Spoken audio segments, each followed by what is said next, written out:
My name is Kenneth Kowalczyk. I'm here on my family's farm in the town of Unadilla. We actually have land in the town of Butternuts too, adjoining this property. It's a 300-acre dairy farm. We've lived here for 50 years in May of 2020. I wanted to talk to you a little bit about not only mine, but my family's opposition to the High Bridge wind farm, which is being proposed in the town of Guilford. It's a 100 megawatt wind farm, 25 wind turbines proposed at 675 feet tall. I'm standing up on the hill on one area of our farm, looking across to the town of Guilford. So this ridge you see over here, that is the town of Guilford. The Unadilla River is right down in the valley, past this tree line, down in the valley. The Unadilla River is the municipal boundary between where we are now in the town of Unadilla and the town of Guilford. I'm in Otsego County. That ridge is in Chenango County. So there's intermunicipal impacts from the High Bridge Wind Project. There's three reasons of concern and why I've been so active over the last year and a half. They are visual impacts. So the visual impacts are there will be 9 wind turbines proposed on this ridge. Down here is Rockdale. So Rockdale High Bridge Road area. So starting from down here, the turbines, 9 of them, will extend going north, and then right up over here is Mount Upton. So from Mount Upton, coming back, 9 turbines on top of that ridge, 675 feet tall. That's significant for a couple reasons. One is just the sheer height. Typically wind turbines are 350 feet tall. I work near the city of Albany, so if anybody's familiar with the city of Albany, just to put that in perspective, if you're familiar with the Empire State Plaza, the Corning Tower is about 60 stories tall. So think of a 60-story building, 9 of those out in these rural areas. Major visual impacts to the countryside.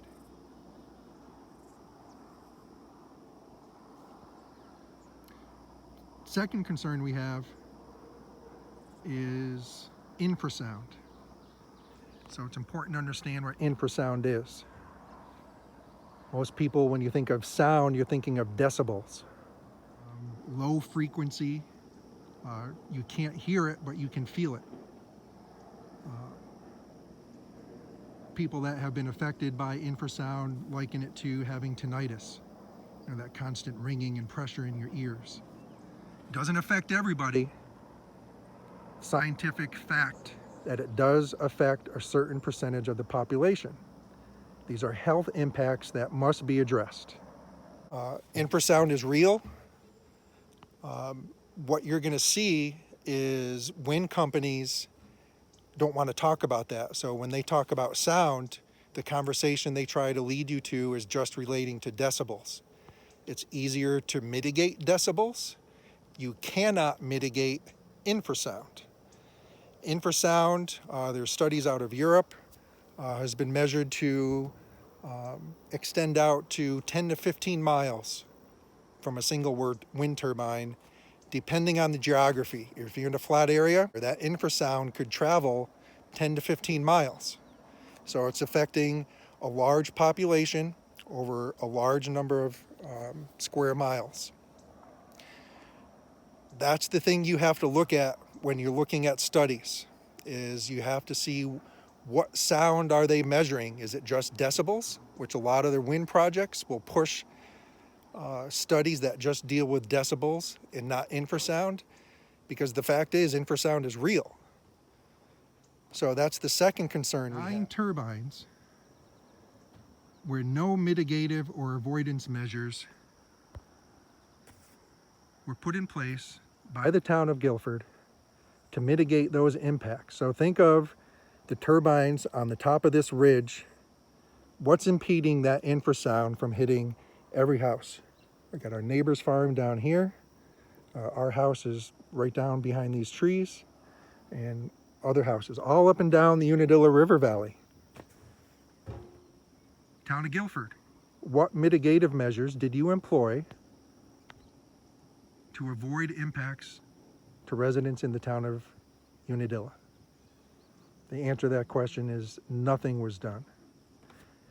And I'll give you facts to back that up. August 1st of 2019, I contacted both George Senek,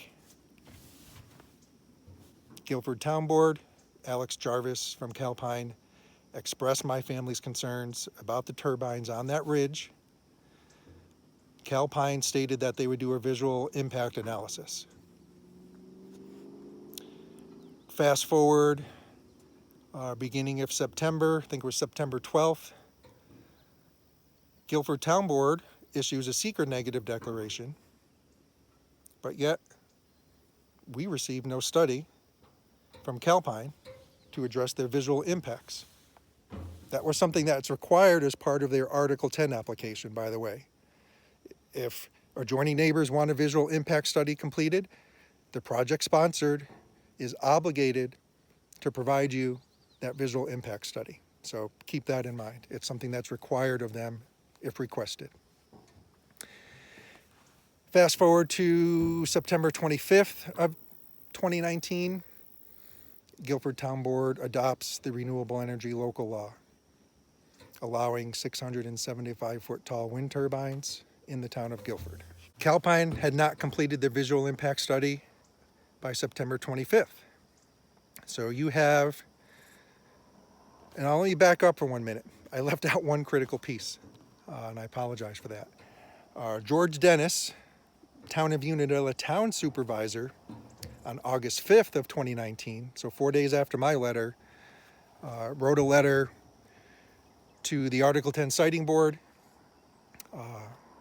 Alec Jarvis at Calpine, George Senek, Town of Guilford, Guilford Town Board, expressing his concerns. I think he listed 4 concerns. Noise, visual impacts were 2 major concerns that were in that letter. That letter is part of public record now and can be reviewed. The town of Unadilla, according to SEQR regulations, is considered what's called an interested agency as part of the SEQR review. So there's involved agencies and interested agencies as part of SEQR. Involved agencies are typically agencies that issue a permit as part of that project. So for instance, DEC may have to issue a permit. They're a permitting agency as part of the project, so they're considered an involved agency. Interested agencies are agencies that are impacted, potentially impacted, or and do not issue any type of permits. So as part of SEQR, the town of Unadilla is considered an interested agency, and that's important because if an interested agency is on record as part of the SEQR process, one of the requirements is the project sponsor, so Calpine, Town of Guilford, they are required as part of SEQR to mitigate or avoid those impacts to the maximum extent practicable. That's important. So the September 12th, September 25th, SEQR NEGDEC, adoption of the local law for the renewable energy local law were completed before the visual impact studies were completed for my family and before the town of Guilford and Calpine tried to respond to the town of Unadilla. So they're required to respond and address those concerns before SEQR and before adoption of the local law. So that's very critical. That is a violation of SEQR. That's part of my family's Article 78. I think it's a strong argument.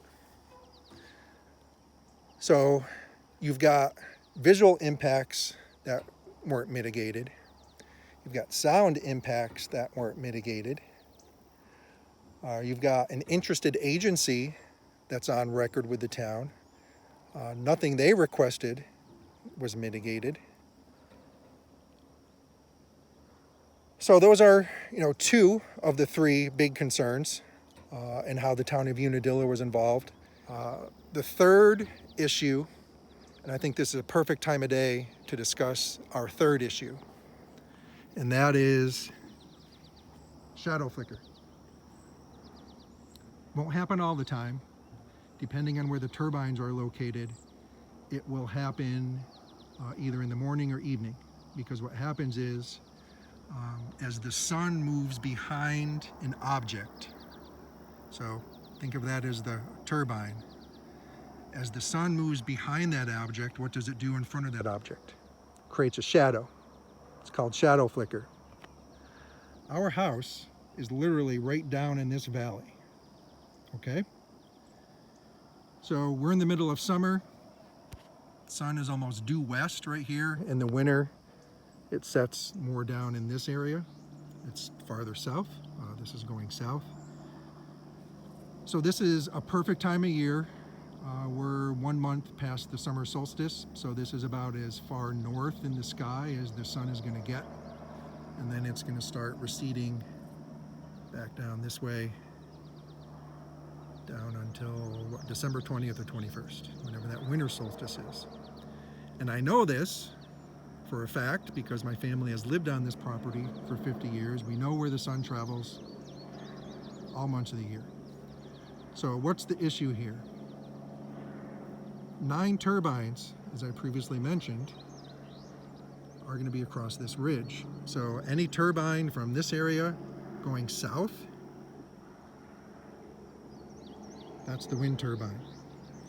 That's going to create shadow flicker down on the valley floor because there's no geological features to mitigate or avoid that impact.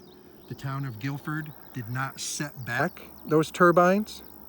This is why they should have provided the visual impact study, both to myself and the town of Unadilla. Those are huge impacts every time of year because of where the turbines will be located. Okay?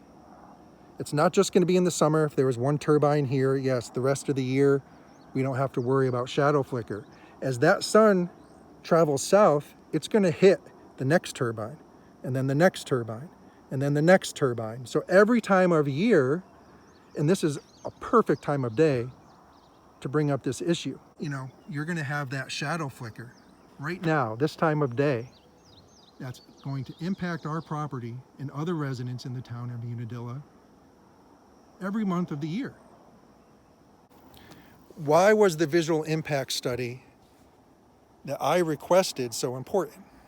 I just showed you the visual and shadow flicker impacts that we are concerned about. This is why SEQR requires the project sponsor, Town of Guilford, and the applicant, Calpine Corporation. This is why SEQR requires avoidance or mitigation. That issue could have been easily addressed if Calpine had provided the visual impact study before the SEQR negative declaration was issued. Okay? Because that visual impact study would have shown the turbines all across this ridge that are going to be impacting my family's property, and we're not even Town of Guilford residents. They knew the impacts because myself and an interested agency in SEQR made them aware of those impacts. They failed to mitigate those impacts. That is a clear violation of SEQR. That project should be nullified right now just because of that one issue. Increased setbacks along that ridge would have made no visual and no infrasound impacts. A 1 mile setback on that ridge. But I'm going to fight damn hard to protect our First, our Fifth, and our 14th Amendment rights, which my family feels are being violated. And I'm keeping this like this. I hope you're enjoying this view and what's happening now. This is why I'm fighting. I'm fighting with you guys. I'm doing whatever I can. I need this to be a lot louder though. So I'm hoping maybe this touched a chord with somebody You know, it's okay to be angry. It's okay to let your emotions out. Just be civil about it. But it's going to take us being a lot louder. Keep up the fight.